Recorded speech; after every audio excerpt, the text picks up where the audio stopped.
ஸ்ரீராமரை தரிசிக்க மகா புண்ணிய சேத்திரம் 3 நாட்கள் அயோத்தியா மற்றும் நைமிச்சாரண்யம் புனித யாத்திரை ஜூலை 18, 19, 20 உடனே முன்பதிவு செய்யுங்கள். Sri Agraharam group of companies, Chennai. இறைவனை அடையறதுக்கு என்னென்ன வழிகள் இருக்கு? எல்லா வழியும் இறைவனை அடையிற வழிதான். அது போவோம், அங்கதான் போய் சேருவோம். இப்போ ரோட்ல சென்னை டு டெல்லி போனா அந்த ரோட்ல போனா போய் சேருவோம். எந்த ரோட்ல வேணாலும் போகலாம், ஸ்மூத்தா போற ரோட்ல போகலாம். இல்லைன்னா ஆடிட்டே ரோடெல்லாம் மோசமாக இருக்கிற ரோட்டில் போய் மாட்டிட்டு எங்கேயாவது சைடில் டைவர்ஷன் போய் அப்புறமும் போய் சேரலாம். ஏதோ ஒரு காலத்தில் எல்லோரும் போய் சேர போகிறாங்க.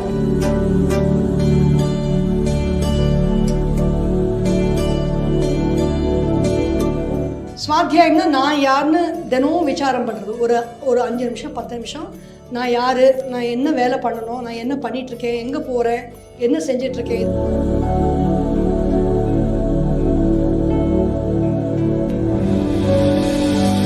ஏன்னா ஒரு ஸ்கூலில் படிக்க போகிறோம், ஒரு டீச்சர் மூலமாக தான் படிக்கணுமா இல்லை நம்மளே படிச்சுக்கலாமா அப்படின்னா நம்மளே படித்தா ஒரு மாதிரி உருப்படி நம்மளுக்கு தெரியும் எப்படி இருக்கும். ஒரு டீச்சர் இருந்தால் தான் ஒரு வயலின் சொல்லிக் கொடுத்தாலும் ஒரு வயலினுக்கு ஒரு குரு வேணும், ஒரு ஸ்போர்ட்ஸ் சொல்லிக் கொடுத்தாலும் ஒரு ஸ்போர்ட்ஸ்க்கு ஒரு குரு வேணும், மேனேஜ்மெண்ட் சொல்லிக் கொடுத்தாலும் மேனேஜ்மெண்ட் குரு வேணும். அப்போ யாருக்குமே தெரியாத விஷயத்தை பற்றி சொல்லிக் கொடுக்குற ஆத்ம தத்துவன்றது யாருக்குமே கண்ணுக்கு தெரியாது. எவ்வளோ PhD வாங்கினா கூட ஆத்ம தத்துவம்னா என்னன்னு தெரியாது. இப்படி இருக்கிற விஷயத்துக்கு குரு வேணுமா வேண்டாமான்னா கண்டிப்பாக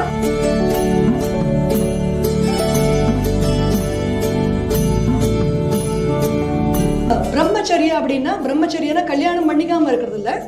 பிரம்மச்சரியனா எல்லா புலனுறுப்புகள் மூலமாக நம்ம எதை தேடுறோம், இறைவனை தேடுறது.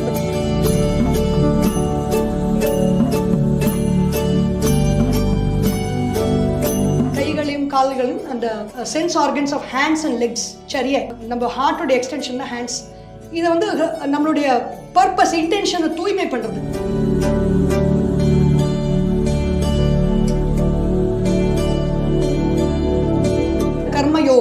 கர்மயோகம்ன்றது சரியை.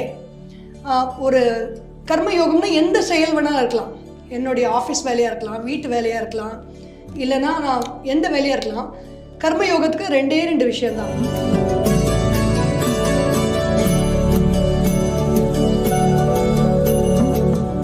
ஒரு ஸ்கூலில் வந்து ஒரு ப்ராஜெக்ட் பண்ணனா கூகுள் சாட் ஜிபிடியில் போய் அந்த ப்ராஜெக்ட் என்னன்னு சொல்லிட்டு அதை அப்படியே காப்பி பேஸ்ட் பண்ணி ஸ்கூல் இதெல்லாம் திருடுதான். ஆனால்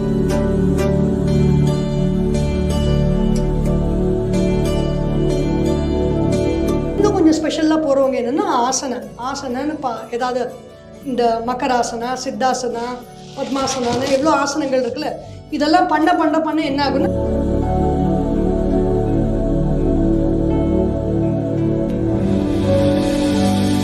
என்ன மேனுஃபேக்சரிங் டிஃபெக்ட் அப்படின்னா மல விக்ஷேப ஆவரண மலம், மனோமலம், காம குரோத லோப மோக மதம் ஆச்சரியன்னு நிறைய இருக்கு. இல்லை மனோமலங்கள்.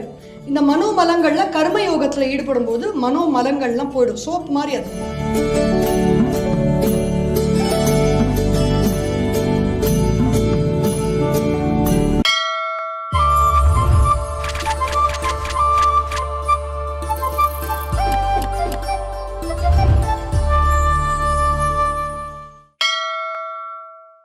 சேனல் 5 பக்தி நேயர்களுக்கு வணக்கம். இன்றைய நேர்காணலில் நம்முடன் இணைந்திருப்பவர் சென்னையில் உள்ள சென்ட்ரல் சின்மயா மிஷனரி ட்ரஸ்டின் பிரதிநிதி பிரம்மச்சாரிணி சரண்யா சைத்தன்யா அவர்கள். வணக்கம் மேடம். வணக்கம். இப்போ நான் ஆரம்பத்திலே சொல்லியிருந்தோம், நம்ம பேசியிருக்கும் போது என்னென்னா ஆன்மீகம், பக்தி, யோக, வேதாந்தம் அதை பற்றி நம்ம பேசியிருந்தோம். அதனுடைய பிரிவுகள் ஏதாவது இருக்கா? ஆன்மீகம்ன்றது நான் யார் இந்த கேள்வி பற்றி தெரிஞ்சுக்கிறது. இப்போ இந்த கேள்வி வந்து ஒரு PhD லெவல் கொஸ்டின் மாதிரி. நான் யாருன்றது அப்ஸ்ட்ராக்ட்னா ஒன்றும் பிடிப்பில்லாத ஒரு கேள்வி. நான் யாருன்னா எல்லாரும் நான் வந்து என் பேர் இது, நான் என் ஊர் இது, நான் வந்து இவங்களுக்கு தம்பி, அண்ணா அப்படி தான் சொல்கிறோம். அதுதான் நான் நினச்சிட்ருக்கோம். ஆனால் வந்து முறையாக வந்து இந்த ஞானத்துக்கு வரணும் அப்படின்னா நம்ம தமிழில் கூட என்ன சரியை, கிரியை, யோகம், ஞானம் சரியைனா கூட மாட வேலை செய்கிறது. எல்லா பக்கமும் வேலை செஞ்சு நம்மளுடைய கைகளையும் கால்களையும் தூய்மைப்படுத்துறது. கைகளையும் கால்களையும் அந்த sense organs of hands and legs சரியை. கிரியைன்றது கைகளால் வந்து வேலை செஞ்சு நம்மளுடைய ஹிருதயம், நம்ம ஹார்ட்டோட எக்ஸ்டென்ஷன் தான் ஹேண்ட்ஸ். இதை வந்து நம்மளுடைய பர்பஸ் இன்டென்ஷனை தூய்மை பண்ணுறது. யோகம்ன்றது அதில் தான் இந்த கர்ம யோகம், கர்மயோகம்ன்றது சரியை. ஒரு கர்மயோகம்னா எந்த செயல் வேணாலும் இருக்கலாம். என்னுடைய ஆஃபீஸ் வேலையாக இருக்கலாம், வீட்டு வேலையாக இருக்கலாம், இல்லைன்னா நான் எந்த வேலையாக இருக்கலாம். கர்மயோகத்துக்கு 2 விஷயந்தான். ஒன்று, இந்த பலன் எனக்கு வரணும். அதாவது நான் வந்து வேலை பண்ணுறேன், இந்த சம்பாத்தியம் எனக்கு வந்து நான் சந்தோஷமாக இருக்கணும். இந்த எண்ணம் இல்லாமல் மட்டும் வேலை செய்யணும். எதுக்காக வேலை பண்ணுறேன்? நாட்டுக்கு நல்லது பண்ணணும். அதுக்காக பண சம்பாத்தியம் வரட்டும், ஆனால் நாட்டுக்கு நல்லது பண்ணணும், இதுக்காக நான் பண்ணுறேன். யார் பண்ணுறாங்க? நான் பண்ணுறேன். அந்த பாவம் இல்லாமல் எல்லாரும் இப்போது இந்த இன்டர்வியூவே நடக்கணும் அப்படின்னா நான் பேசுகிறேன்னு சொல்ல முடியுமா? நீங்கள் எல்லாம் இருக்கீங்க, கேள்வி கேட்குறவங்க, இந்த ஹோல் செட்டப்பில் இவ்வளோ பேர் இருக்காங்க. இவ்வளோ பேர் இருந்தால் தானே ஒரு சின்ன செயல் நடக்கும். ஒரு மணி நேரம் இன்டர்வியூ நடக்க முடியும். அப்போது அப்படி இருக்கும்போது எவ்வளோ வேலையெல்லாம் நம்ம செய்கிறோம். அந்த நான் செய்கிறேன்ற பாவம் இல்லாமல், அப்புறம் இந்த வேலை செய்கிறதுனால எனக்கு இந்த பலன் வேணும், எனக்கு இப்படி இருக்கணும் அப்படின்ற ஒரு எண்ணம் இல்லாமல் ஒரு வேலையை முழுமையாக அர்ப்பணிப்போடு செஞ்சோம் அப்படின்னா அதுக்கு பேர் கர்மயோகம். இது வந்து நம்மளுடைய மனசை தூய்மைப்படுத்தும். மனசை தூய்மைப்படுத்தும் அப்படின்னாக்க மனதை ஒருநிலைப்படுத்தும்னு அர்த்தம். ஒரு எண்ணத்தில் மனசை இருக்க வைக்கும். அடுத்தது பக்தி யோகம். இப்போ நம்மளுக்கு பேசிக்காக வந்து பிறக்கும்போதே நம்மளுக்கு 3 மேனுஃபேக்சரிங் டிஃபெக்ட் இருக்குது எல்லா ஹியூமன் பீயிங்ஸ்க்கும். இந்த பேச்செல்லாம் வந்து ஹியூமன் பீயிங்ஸ்க்கு தான், மனிதர்களுக்கு தான். மிருகங்களுக்கெல்லாம் இந்த பிரச்சனையெல்லாம் கிடையாது. பட் சாப்பிட்றது, தூங்குறது, அது என்ன வேலையை ப்ரோக்ராம் படி பண்ணுறது. நம்மளுக்கு தான் out of programme thinking capacity இருக்கிறதுனால நம்ம இதெல்லாம் பண்ண வேண்டியிருக்கு. என்ன மேனுஃபேக்சரிங் டிஃபெக்ட் அப்படின்னா மல விக்ஷேப ஆவரண. மலம் மனோமலம், காம குரோத லோப மோக மதம் ஆச்சரியன்னு நிறைய இருக்குது. இல்லை மனோமலங்கள். இந்த மனோமலங்களில் கர்மயோகத்தில் ஈடுபடும் போது மனோமலங்கள்லாம் போயிடும். சோப் மாதிரி அது மனோமலம்லாம் போயிடும். அப்புறம் விக்ஷேபம்ன்றது மனசு ஒரு நிலையில் இல்லாமல் எதையாவது பற்றி சிந்திச்சுட்டே இருக்கிறது மனசோட விக்ஷேபம். இது ப்ராப்ளம். இது வந்து ஒரு இறைவனுடைய உருவம், நாம ரூபம் ஏதாவது ஒன்று. சிவனை எடுத்தாக்க ஓம் நம சிவாய, ஓம் நம சிவாய, ஓம் நம சிவாய, இல்லைன்னா ஓம் நமோ நாராயணாய, ஓம் நமோ நாராயணாய. அது ஏதோ ஒரு இறை ரூபமில், இல்லை விநாயகர்னா பூஜை பண்ணுறது, இல்லைன்னா இறைவனை தியானம் பண்ணுறது அப்படின்னு மனசு வந்து ஒரு நிலைப்படும். இதுக்கு பேர் பக்தி யோகம். 3வது ஞான யோகம். நம்மளுடைய சிந்தனை தெளிவு. நான் யார், இந்த உலகம், இந்த ஜீவன்னா என்ன, பரமாத்மானா என்ன, இந்த விஷயத்தெல்லாம் வந்து ஒரு குரு மூலமாக தெரிஞ்சு அதை ஸ்ரவணம் காதால் கேட்டு மனனம் மனசால் வந்து சிந்திச்சு நிதித்தியாசனம் தியானத்தில் அமர்ந்து அதுவாகவே மாறுவது ஞான யோகம். இப்போ ராஜயோகம்னு இருக்குது. பதஞ்சலி மகரிஷி சொல்லியிருக்கிற பாதை அஷ்டாங்க யோகம். ராஜயோகம்ல என்னென்னா யம நியமங்கள். யமனா இந்த உலக இப்போது அஹிம்சையோடு இருக்கணும். இதெல்லாம் வந்து சார்வபௌம மகாவிரதி எல்லாருமே ஃபாலோ பண்ண வேண்டிய யோகம். யோகாலெலாம் எக்ஸம்ஷன் கிடையாது. நான் வந்து பண்ண மாட்டேன் அப்படி இல்லை. யமம்னா அஹிம்சை அப்படின்னா பிற உயிர்களுக்கு துன்புறுத்தாமல் இருந்தாக்க நீ நல்லா இருப்ப அப்படின்னா அது ஒரு பாதை. அஹிம்சை சத்தியம், உண்மையை பேசுறது. அஸ்தேயம், பிறன் பொருளை திருடாமல் இருப்பதுன்னா நம்ம தினம் திருடுறது இல்லை. பட் நிறைய விஷயத்தில் வந்து அது வந்துடுது. ஒரு காப்பிரைட் வயலேஷனாக இருக்கட்டும், இல்லைன்னா ஒரு பிஹெச்டி தீசிஸ்லேருந்து கட் அண்ட் பேஸ்ட் பண்ணுறதா இருக்கட்டும். எவ்வளோ விஷயத்தில் ஒரு ஸ்கூலில் வந்து ஒரு ப்ராஜெக்ட் பண்ணனா கூகுள் சாட் ஜிபிடியில் போய் அந்த ப்ராஜெக்ட் என்னன்னு சொல்லிட்டு அதை அப்படியே காப்பி பேஸ்ட் பண்ணி ஸ்கூல், இதெல்லாம் திருடு தான். ஆனால் அது தெரியாமே நம்ம வளர்கிறோம். ஸோ அஸ்தேயம். பிரம்மச்சரியா அப்படின்னா, பிரம்மச்சரியனா கல்யாணம் பண்ணிக்காமல் இருக்கிறது இல்லை. பிரம்மச்சரியனா எல்லா புலனுறுப்புகள் மூலமாக நம்ம எதை தேடுறோம், இறைவனை தேடுறது பிரம்மச்சரியம். அதுவும் அப்பரிக்கிரகம் அப்படின்னா நம்மளுக்கு தேவையில்லாத பொருளுக்கு மேலே எதுவுமே சேர்த்து வச்சுக்காமல் இருக்கிறது அப்பரிக்கிரகம். இதெல்லாம் நம்ம ஃபாலோ பண்ண நாடு சுபிக்ஷமாக இருக்குமே, நம்மளுக்கு கரப்ஷனே இருக்காது, நம்மளுக்கு தேவைக்கு மீதிய பொருளும் வராது, தேவைக்கு மீதிய பணமும் வராது. அப்பரிக்கிரகம்.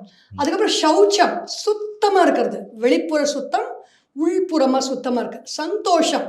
எனக்கு சந்தோஷம்னா நம்மளுடைய சாதனையில் இல்லை, எனக்கு என்ன பொருள் கிடைக்குதோ அந்த பொருளை வச்சு நான் திருப்தியாக வாழ்வேன். இது சந்தோஷம். அப்போது சுகமாக இருப்பேன் நான். அதுக்கப்புறம் சுவாத்தியாயம். சுவாத்தியாயம்னா நான் யாருன்னு தினமும் விசாரம் பண்ணுறது.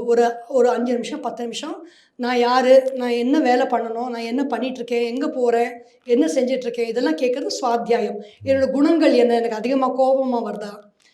அப்புறம் ஈஸ்வர பிரணிதானம்னா இறைவனிடம் சரணாகதி அடைவது. அஷ்டாங்க யோகத்தில் யம நியமா, இது 2 எல்லாரும் ஃபாலோ பண்ணலாம். அதுக்கப்புறம் இன்னும் கொஞ்சம் ஸ்பெஷலாக போகிறவங்க என்னென்னா ஆசனை. ஆசனைன்னு ஏதாவது இந்த மக்கராசனா, சித்தாசனா, பத்மாசனம், எவ்வளோ ஆசனங்கள் இருக்குல்ல, இதெல்லாம் பண்ண பண்ண பண்ண என்ன ஆகும்னா சரீரம் வந்து ஸ்டெடி ஆகிடும். ஆசனம் 3 மணி நேரம் 4 மணி நேரம்னா கூட அமைதியாக தியானத்தை உட்கார முடியும். ஆசனம்.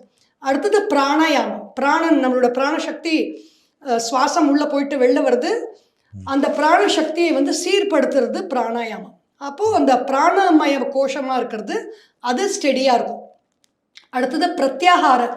பிரத்யாகாரம்னா வெளிப்புறங்கள்லேருந்து இருக்கிற நம்மளோட புலன்களை இழுத்து உள்புறமாக நான் யாருன்ற ஒரு தியானத்துக்கு கொண்டு வருது பிரத்யாகாரம். அப்புறம் தரணம்னா கான்சன்ட்ரேஷன். ஏதோ ஒரு விளக்குலையோ இல்லை ஏதோ ஒரு விஷயத்துலையோ ஒரு எண்ணத்துலையோ மனசை குவிச்சு கான்சன்ட்ரேஷன் ப்ராக்டிஸ். ஆர்ச்சரியெல்லாம் பண்ணுறாங்களே, கான்சன்ட்ரேஷன் தாரணா. அப்புறம் தியானம். தியானம்னா ஒரே எண்ணத்துலேயே மனசை வச்சுருக்கிறது தியானம். அந்த எண்ணத்துக்குள்ளேயே மனசை வந்து அப்படியே ஒரு ஐஸ் கட்டி வந்து கடலுக்குள்ளே கரையிற மாதிரி அந்த எண்ணம் வந்து அந்த மனசுக்குள்ளே கரைஞ்சிருக்கிறது பேர் சமாதி நிலை. ஸோ இதெல்லாம் வந்து பல பல படிகள் இருக்குது. யோகம், பக்தி யோகம், ஞான யோகம், ராஜயோகம். இது தவிர நாத யோகம், ஸ்வர யோகம், சங்கீதமெல்லாம் இருக்கு. சங்கீதம், நாட்டியம் எல்லாம் கூட யோகம் தான். யோகம்னா ரொம்ப சிம்பிள்.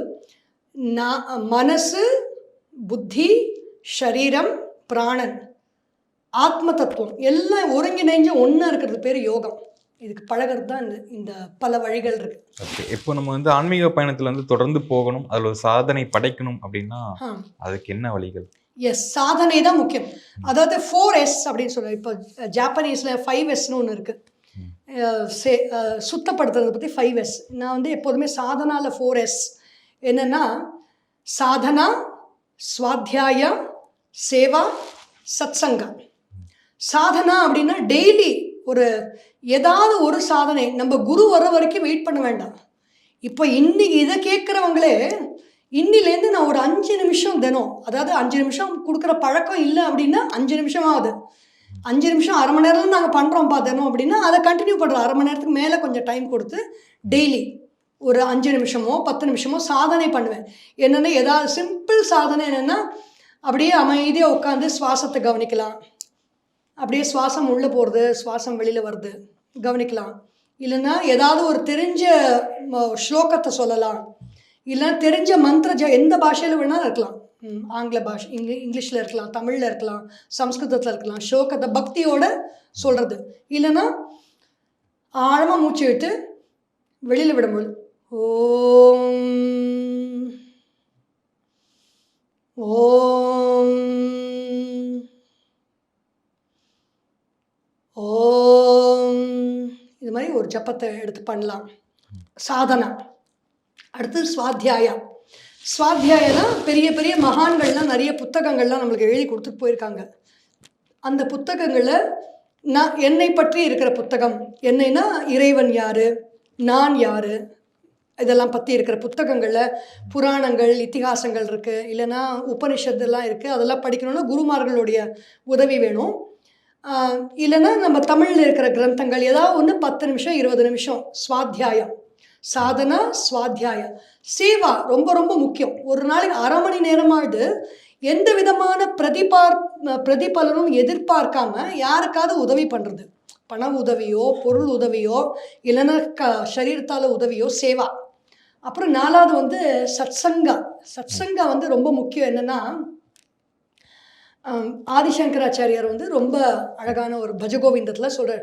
சத் சங்கத்வே நிஸ்ஸங்கத்வம், நிஸ்ஸங்கத்வே நிர்மோகத்வம், நிர்மோகத்வே நிಶ್ಚலதத்வம், நிಶ್ಚலதத்வே ஜீவன் முக்தி.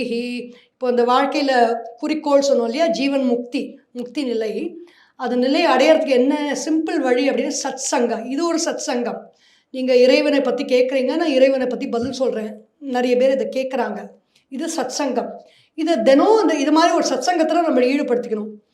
ஒரு கும்பல் இருந்தாக்க அந்த கும்பலோட சேர்ந்து எல்லாம் பண்ணலாம். கும்பலோட கோவிந்தான்னு சொல்லுவாங்களே அந்த காலத்தை, அது மாதிரி அது சத் சங்கம் தான். இல்லைன்னா யூடியூப்பில் நிறைய இருக்குது. இல்லைன்னா யாருமே இல்லைன்னா நான் மட்டும் தனியாக இறைவனை பற்றி சிந்தனை, அந்த புக்ஸ் எல்லாம் கூட சத் சங்கம் தான். சத் சங்கம் பண்ணால் என்ன ஆகும்னா நிஸ்ஸங்கம் ஆகும். என்னுடைய எண்ணம் வந்து இந்த புற உலகில் இருக்கிற சிந்தனைகள்லேருந்து தான் விடுபடும். நிஸ்ஸங்கத்துவம்.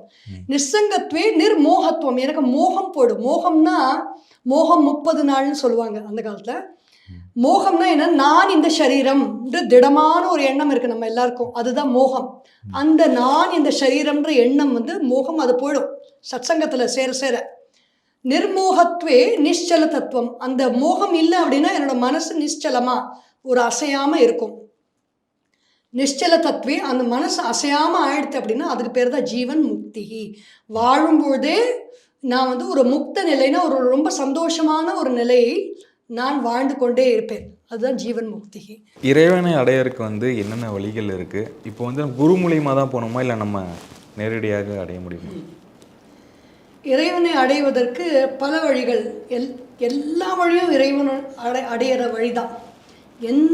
நம்ம என்ன செய்தாலும் அது இறையை அடையிறதுக்கு தான். ஏன்னா இறை தான் நம்மளுடைய வாழ்க்கையோடைய முடிவே இறை தான். அது நம்ம எப்படியும் நம்ம போயிட்டு தான் இருக்க போகிறோம். அது போவோம், அங்கே தான் போய் சேருவோம்.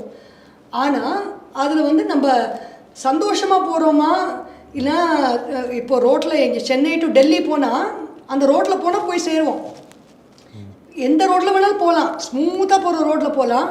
இல்லைன்னா ஆடிட்டே ரோடெல்லாம் மோசமாக இருக்கிற ரோட்டில் போய் மாட்டிட்டு எங்கேயாவது சைடில் டைவர்ஷன் போய் அப்புறமும் போய் சேரலாம். ஏதோ ஒரு காலத்தில் எல்லோரும் போய் சேர போகிறாங்க. அதனால் இறைவனை சேர்றது பிரச்சனை இல்லை. அவர் வந்து அவருடைய கண் பார்வையில் தான் நம்ம இருக்கோம். அதனால் நம்ம போய் சேருவோம். இறைவனை அடைவதற்கு வழி அப்படின்னா நிறைய சாஸ்திரங்கள் வந்து இந்த யோக மார்க்கம், ஞான மார்க்கம், பக்தி மார்க்கம்லாம் சொல்கிறாங்க இல்லையா. அந்த ஒரு குரு மூலமாக தான் போகணும் அப்படின்லாம் இல்லை. பட் நான் அதுக்காக குரு அவசியம் இல்லைன்னு சொல்ல மாட்டேன். ஏன்னா ஒரு ஸ்கூலில் படிக்க போகிறோம், ஒரு டீச்சர் மூலமாக தான் படிக்கணுமா, இல்லை நம்மளே படிச்சுக்கலாமா அப்படின்னா நம்மளே படித்தா ஒரு மாதிரி உருப்படி நம்மளுக்கு தெரியும் எப்படி இருக்கும். ஒரு டீச்சர் இருந்தால் தான் ஒரு வயலின் சொல்லிக் கொடுத்தாலும் ஒரு வயலினுக்கு ஒரு குரு வேணும், ஒரு ஸ்போர்ட்ஸ் சொல்லிக் கொடுத்தாலும் ஒரு ஸ்போர்ட்ஸ்க்கு ஒரு குரு வேணும், மேனேஜ்மெண்ட் சொல்லிக் கொடுத்தாலும் மேனேஜ்மெண்ட் குரு வேணும். அப்போ யாருக்குமே தெரியாத விஷயத்தை பற்றி சொல்லிக் கொடுக்குற ஆத்ம தத்துவன்றது யாருக்குமே கண்ணுக்கு தெரியாது. எவ்வளோ பிஹெச்டிலாம் வாங்கினா கூட ஆத்ம தத்துவம்னா என்னன்னு தெரியாது. அப்படி இருக்கிற விஷயத்துக்கு குரு வேணுமா வேண்டாமான்னா கண்டிப்பாக குரு வேணும். ஆனால் அந்த குரு வர்ற வரைக்கும் நம்ம வெயிட் பண்ண வேண்டாம், நம்ம காத்துட்ருக்க முடியாது. அவர் எப்போ வருவார்னா அந்த ஸ்டூடெண்ட் எப்போ தயாராகிறாங்களோ அப்போ தான் குரு வந்து நமக்கு முன்னால் வருவார். அதனால் எளிய முறைகள் நம்மளுடைய வீட்டு பద్ధதியிலேயே இருக்கிற முறைகளில் நம்ம கடைபிடிக்கலாம். வீட்டில் விளக்கேற்றுறது, வீட்டில் கோலம் போடுறது, வீட்டில் காக்காய்க்கு சாதம் வைக்கிறது, இதெல்லாம் வந்து சிம்பிள் திங்ஸ். இதெல்லாம் பண்ணி கொஞ்சம் அந்த ஆன்மீக சாதனைகள் எப்படி நிறைய இப்போது எல்லா பக்கத்துலேருந்து கேட்குறோம். இப்போ யூடியூப் தான் கேட்குறாங்க இந்த சேனலில். அது மாதிரி எவ்வளோ விஷயங்கள் நம்ம காதுக்கு வந்து விழுது. ஏதாவது ஒரு விஷயத்தை எடுத்து நம்ம பாட்டு பண்ண ஆரம்பித்தாக்க நம்மளை சுற்றி யார் என்னென்ன உதவி நமக்கு வேணுமோ அந்த பாதையில் அது வந்து நம்மளை வந்து சேரும். ஓகே, உங்கள் நேரத்துக்கும் நேர்காணலுக்கு மிக்க நன்றி. ரொம்ப நன்றி. சேனல் 5 பக்தி நேயர்களுக்கு மிக்க நன்றி. வணக்கம். ஹரி ஓம்.